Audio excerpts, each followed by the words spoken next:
A very warm welcome to you. This is Galaxy TV News. Here are our top stories.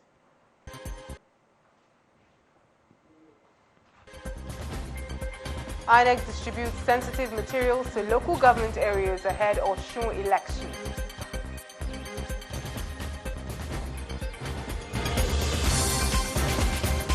Journalists test confer balanced reportage ahead forthcoming 2019 elections.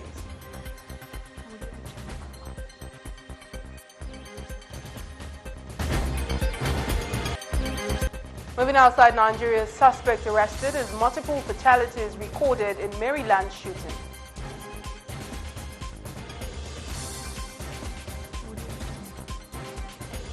And in sports, landslide victory for Amaju Melvin Pinnick with 34 votes, re-elected as president of the Nigerian Football Federation.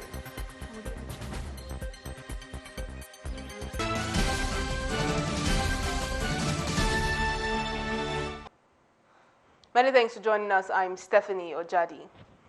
The Independent National Electoral Commission, INEC, has distributed sensitive materials to all the 30 local governments and area offices in Osun from the Central Bank of Nigeria, Osogbo branch. The distribution of the sensitive materials, which started at 9:30 a.m. in the morning, was supervised by INEC National Commissioner Solomon Shoebi and the State Resident Electoral Commissioner Olusegun Agbaje. Agents of various political parties were also there to see for themselves how the materials were being distributed to various local government areas under heavy security. Serial number of these replacement result sheets that will be kept with the REC. These boxes are arranged serially. The ballot papers are serially numbered. And all that we need to do is the party agents have each been given the distribution sheet. They are just to confirm the numbers based on the boxes. 30 local government areas, and the arrangement with the authority of this bank is that you batch and take them 33 local government areas. So we are starting with the federal local government, the land local government, and Bodo local government areas. Also, a non-governmental organization, the Youth Agenda, under the umbrella of Kimpact Development Initiative, KDI, and Vote Not Fight organizations, has planned a meeting with all governorship candidates in Osun to ensure that demands that should form core policies and programs are met when elected at the Saturday's governorship election in the state. At the meeting with all political party candidates in Osogbo, the state capital, Bukola Idowu disclosed that the basis of the meetings is to measure candidates' agenda on the immediate steps to be implemented. He urged all political parties and their candidates to demonstrate their willingness to support Osun Youth Agenda and let the will of the people prevail. Agenda. So because we believe that this election is supposed to be an issue-based election, issue-based campaign, so the youth have been able to place their demand before the candidates and say, look, we want to improve agriculture, we want to improve education sector to be improved, educational funding to be improved, we want poverty reduction and a whole lot of things. So that is what we have been able to do today to engage the political candidates. One of the governorship candidates, Nii Fadansi, commended the exercise and also appealed to all the citizens to make sure they troop out en masse to exercise their franchise on September 22nd. When you induce voters to vote for you with money, you are promoting decadence in the society. You are entrenching the corruption that we are all crying against. You are at the same time, you are sowing the seed of, political brigandage. Still on politics, the governor of Osun State, Rauf Aregbesola, has restated his determination to ensure the well-being of civil servants in the state. Aregbesola said this at a ceremony put together by the State Universal Education Board, SUBEB, to appreciate teachers that have been exceptional in the last 12 months. He encouraged civil servants to vote en masse for the candidate of the All Progressives Congress, Boyega Oyetola, in the gubernatorial election scheduled for Saturday. Incentivizing them, encouraging them, motivating them. The Permanent Secretary of SUBEB in Osun State, Fatai Kolawale, said the attempt is to encourage excellence in civil service and ensure that Osun State continues to prove its name as the land of virtue. The government of the state of Osun has actually done a lot in basic education, infrastructure-wise, training and the supportive materials for the system. But in the area of recognizing the efforts of education managers and teachers, this is the first time that's been done in the state since the state was created, to the best of my knowledge. He said the era of modulated salaries is gone in the state, as they have been assured by the governor, Rauf Aregbesol's administration. He also admonished civil servants in the state to replicate the government's gesture by giving their best for the development of the state. In the build-up to the 2019 general elections, former United States President Barack Obama has advised Nigerians to strive to overcome division into a source of strength. Obama said Nigerians have the historic opportunity to build up and right the wrongs of the country as they go to polls. However, he said all Nigerians must be able to cast their votes without intimidation, as it is the only way elections can be fair. Hello. Today I want to speak directly to you, the people of Nigeria. Nigeria is a great nation, and you can be proud of the progress you've made. Together you've won your independence, emerged from military rule, and strengthened democratic institutions. You've strived to overcome divisions and turn Nigeria's diversity into a source of strength. You've worked hard to improve the lives of your families and to build the largest economy in Africa. Now you have a historic opportunity to help write the next chapter of Nigeria's progress by voting in the upcoming elections. For elections to be credible, they must be free, fair, and peaceful. All Nigerians must be able to cast their votes without intimidation or fear. So I call on all leaders and candidates to make it clear to their supporters that violence has no place in democratic elections, and that they will not incite, support, or engage in any kind of violence before, during, or after the votes are counted. I call on all Nigerians to peacefully express your views and to reject the voices of those who call for violence. And when elections are free and fair, it is the responsibility of all citizens to help keep the peace, no matter who wins. Successful elections and democratic progress will help Nigeria meet the urgent challenges you face today. Boko Haram, a brutal terrorist group that kills innocent men, women, and children, must be stopped. Hundreds of kidnapped children deserve to be returned to their families. Nigerians who have been forced to flee deserve to return to their homes. Boko Haram wants to destroy Nigeria and all that you have built. By casting your ballot, you can help secure your nation's progress. I'm told that there's a saying in your country, to keep Nigeria one is a task that must be done. Today I urge all Nigerians, from all religions, all ethnic groups, and all regions, to come together and keep Nigeria one. And in this task of advancing the security, prosperity, and human rights of all Nigerians, you will continue to have a friend and partner in the United States of America. Ahead of the 2019 general elections, Vice President Professor Yemi Osinbajo has charged media professionals across the country to discharge their duties with good conscience, courage, and boldness through objective and balanced reporting. In a goodwill message to media practitioners at the opening ceremony of the 7th General Assembly of the Nigeria Broadcasting Organization, BON, in Abuja, Osinbajo, who was represented by Senator Babafemi Ojodu, Special Advisor to the President on Political Matters, tasked journalists to use objectivity to decide matters in any situation, and objectivity should be the guiding principle as enshrined in the ethics of journalism. Responsible journalism thrives, and regulatory bodies are more effective in carrying out their duties of defending the integrity of the media, because a system where deliberate misinformation is something promoted erodes the foundations of fairness, objectivity, and social justice society. We must not be caught in that way. Chairman Broadcasting Organization of Nigeria, BON, John Momo, also charged media managers to always distinguish themselves in the discharge of their duties by upholding the tenet of journalism profession. The year 2019 just a few months away, and media houses counting down to the elections, we must endeavor to be responsible in the way and manner we craft our headlines, explain details, analyze, or draw inferences, and avoid giving undue advantage in whatever manner to one party over the other. Responsibility also entails that when you're in doubt, you leave it out or give it more time to verify a story so as to avoid misinforming the public. Professor Tani Iradia, Executive Director, Media Advocacy Center, who underscored the importance of the media in nation development, called for an end to media bias in reporting. My brother John has made reference to that earlier, a level playing field. And this level playing field was created for all times, not once in a while.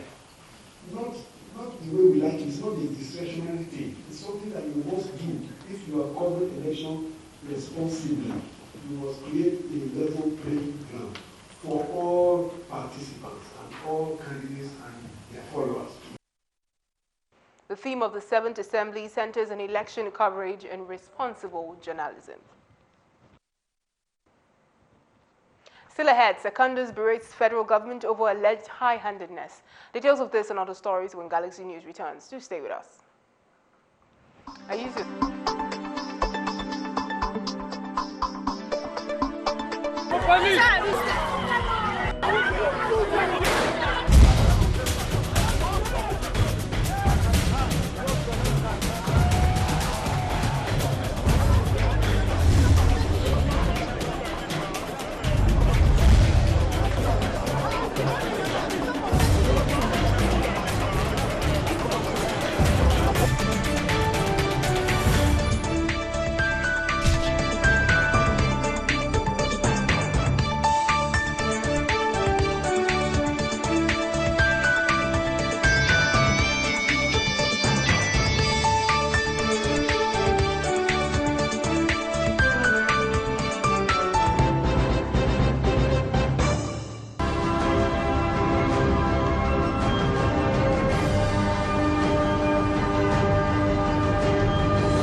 Welcome back. Now, for more updates and latest news, visit our website at galaxytvonline.com. Subscribe to our YouTube channel at youtube.com/GalaxyTV Nigeria. You can follow and interact with us on our Facebook page at facebook.com/GalaxyTV or tweet at us at GalaxyTV. Don't forget to follow and tag us on our Instagram page at Official Galaxy TV. Our social media platforms are user-friendly and can always accommodate your live updates and comments.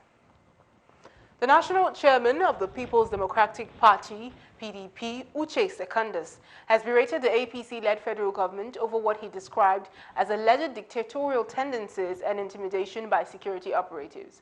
Secondus made the disclosure at the government house in Yenogwa after a two-day stakeholders meeting with party leaders and lawmakers from Bayelsa East Senatorial District. Speaking at the government house Exco chambers, the PDP national leader spoke on issues bothering his party ahead of the 2019 elections. The APC and its government, the president and others, had introduced dictatorial tendencies that never had happened or witnessed in our country before, even during the military rule. People live in fear. People are being murdered and killed without question across this nation. The Bayelsa State Governor, Seriake Dixon, called on presidential aspirants under the party to shun campaign of bitterness. Use this opportunity to again advise all presidential aspirants as they go into the campaigns, as they are doing, intensifying their mobilizations on the platform of our party. They should do so without rancor, without bitterness, and without any kind of attack one on the other. In attendance at the meeting were the Deputy Governor of Bayelsa State, senators and lawmakers from Bayelsa State East, as well as the state PDP chairman and leaders. Moving on, as reactions continue to trail the setup of state security trust funds to checkmate the issues of funding the Nigerian police, the federal government has been advised to see the efforts of the state as contributory. This was one of the issues which came up on a validation workshop and a report on the Lagos State Security Trust Fund, LSSTF, organized by the Nigerian Police Program, NPP, and the Network on Police Reforms in Nigeria, NUPRIN. National Coordinator NUPRIN, Okechukwu Nwagoma, who said the Nigerian police force is highly politicized, stated that Lagos State Police has been reorientated because of the modern policing technique through the Rapid Response Squad. Nwagoma said the Lagos Police boss has acknowledged that the gesture of the LSSTF has made the State Police Command a model for other state commands in the country to emulate. The trust fund does not give funds but provides equipment that the police need. Corporate organizations and individuals donate cash to the police, and these are hardly accounted for. Lagos State government does not give cash to the police. It provides all that the police need for their operation. Banks and other corporate organizations and individuals donate cash to the trust fund or directly to the police. The trust fund buys a new jeep for every incoming CP as a way of reward in advance. The trust fund is not a procurement body, but Executive Secretary, Lagos Security Trust Fund, Abdulrazak Balogun, says Lagos has continued to maintain its position as the most secure state in Nigeria as they have enabled the security agencies prevent terrorist attacks. Balogun also said the state boasts of the only functional emergency call center in Nigeria. Closely of whatever donations we give or we give out to the folks, and we also maintain them. And that's why any, particularly vehicles, and there are so many we do, apart from vehicles, but at least the vehicles that are physical, they are all registered under the trust. So you can't take those vehicles away. If they are grounded or maybe wear and tear, and you need to, what do you call that thing? Board them, or maybe. Participants were also quick to condemn the security votes as enjoyed by state government, as it has only allowed corruption to thrive. And all speakers were of the opinion that if the federal government does not live up to its expectation of funding the police, it should allow for state to handle its own security. As the call to kick out corruption in Nigeria rises, some groups have decided that they take the campaign to youths and students in tertiary institutions to urge them to say no to corruption. The anti-corruption group gathered some students from various institutions in Port Harcourt, Rivers State, to let them know the dangers involved in corrupt practices. Some of the students identified and highlighted some experiences they have had in school about corrupt practices. If a lecturer, after writing an exam, it is expected that your mark, your hard-earned mark should be awarded to you. But you see some lecturers sending they usually have delegate, maybe the class head or somebody in the class to come and meet that. Lecturer that always take attendance whenever he comes to lecture. Then you buy his handouts, he takes attendance as well. One of the conveners of the event, Nora Effiong, gave reasons why they are targeting the youths for the fight against corruption. Corruption in tertiary institutions. Lately, we realized that the rate of corruption in tertiary institutions is alarming, and it's really affecting our youth. Youth graduate each day, and they have nothing really to show for it. So then we're asked to speak up when victimized or facing challenges. You're still watching Galaxy News. Up next is sports.